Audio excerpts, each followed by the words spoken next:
ছোট্ট বন্ধুরা, একটি ক্লাসরুমে অনেকগুলো সাদা বিড়ালছানার মধ্যে একটি মাত্র কালো বিড়ালছানা ছিল। বিড়ালছানাটি কালো হওয়ায় সাদা বিড়ালছানাগুলো তাকে নিয়ে উপহাস করত এবং তাকে কালো কালো বলে তার মনে কষ্ট দিত।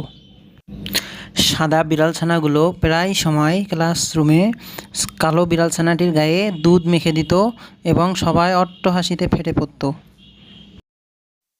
কিন্তু কালো বিড়ালছানাটির এসব উপহাস মোটেও ভালো লাগতো না। সে মনে অনেক কষ্ট পেত আর একা একা বসে বসে কাঁদত।